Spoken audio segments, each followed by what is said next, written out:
play here in the losers bracket. So that being said, let's hop into things. In the top right side of Orbital Shipyard, we've got the pink Protoss. It's Teebul. In the bottom left as the red Protoss, it's Liquid MaNa. Now I gotta imagine we got a couple more MaNa fans in the audience today because he was kind enough to host us once he was done with his stream. So if you guys are cheering for MaNa, let us know. If you're subbed to MaNa, spam some of his emotes. You're not gonna get timed out for spam. Not in this sort of one-off instance. But for MaNa's sake, I kind of gotta agree with Hearthstone and Bly. Not because I think MaNa is an untouchable god, but we've seen Teebul play.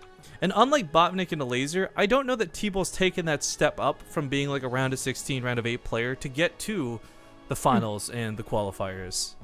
Yeah. That's the thing. We don't know. Like, we didn't know Botnik took that step up. Well, Teebul also lost 0-2 to Monty, which was another PvP. And kind of says a little bit about how I think his PvP is what if gonna Monty was also, like, a step up, all right? Like, what if he looked amazing? Monty is looking amazing, actually, in all honesty, so... There you go.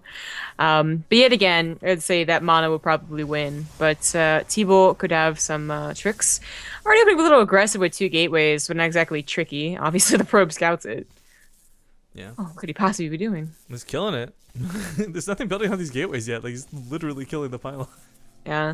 Seems to be that the openers for PvP are either like the 2 gateway, 1 gateway nexus, or maybe a proxy Stargate. But other than that, there's just, the mid-game choices are a lot more important. What's also interesting is what comes out of these gateways, whether it's 2 gateways or 1.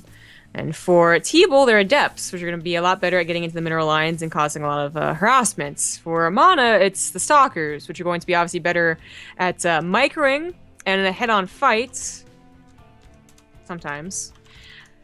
And actually following up with a Stargate is going to be exactly what Teebul does not want. It's actually going to be a very, very weird game. Oh, dear God.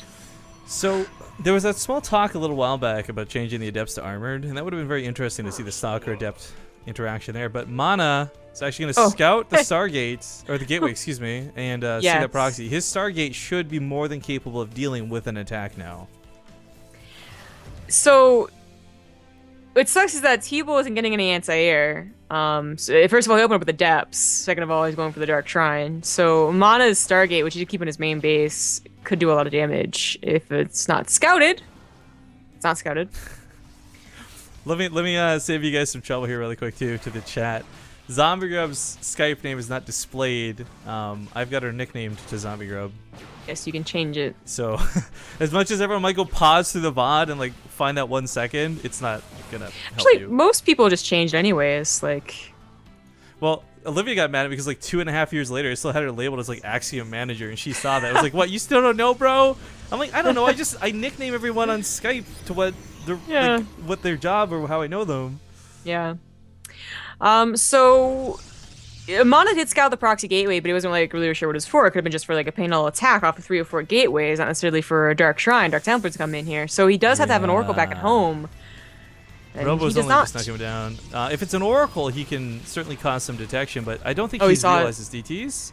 I think he saw the DT with the Stalker, but of course now they're in the main base too. He can actually focus down the Robo, which is really unfortunate for MaNa. It just cancels it immediately. This is awkward. So the Oracle could have gone across the map and tried to do damage, but the Mothership Core was already out, I believe, for Teebul, so it wouldn't have done that much. Bringing that Oracle back, definitely the better way to go. Okay, so yeah, get some detection down. I like the proxy Robo, not because I'm expecting him to throw down a bunch of Immortals and go super ham, which he might just do at the back end of this, but he knew he would never be able to build that Robo in base. It would get picked off every single time. And he's going to need an Observer either way, because 1 or 2 DTs, sure, you dealt with that with a Revelation, but this Oracle's out of juice and can't cast Revelation again. Yeah, that was Revelated, or whatever the past term is for that, but not anymore. So this has turned from maybe the Oracle doing too much damage to definitely the DTs doing too much damage, and MaNa just goes for an all-in. Oh, dear God. Pull the boys! Oh, this one is the one that Revelated. Okay, either way, revealed, detected. He spends the last few minerals he has on new Stalkers, not building any more probes. This so silly. This all-in could very well work, though, because keep in mind, for Teebul, that was everything. Like, these DTs were his army, straight up.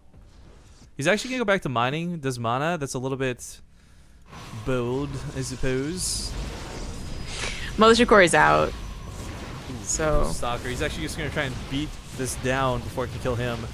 As he comes in, that Oracle can certainly help a little bit with the Stalkers. It doesn't deal bonus damage, but Oracles deal a lot of damage. Second overcharge goes off. MaNa is losing his momentum. That's all of his units. Like, he might as well have pulled. Yeah, actually, probably would have soaked more hits if he did. GG! Teebul! Woo! Gonna start off this best of 3 with a 1-0 in his pocket. An interesting game.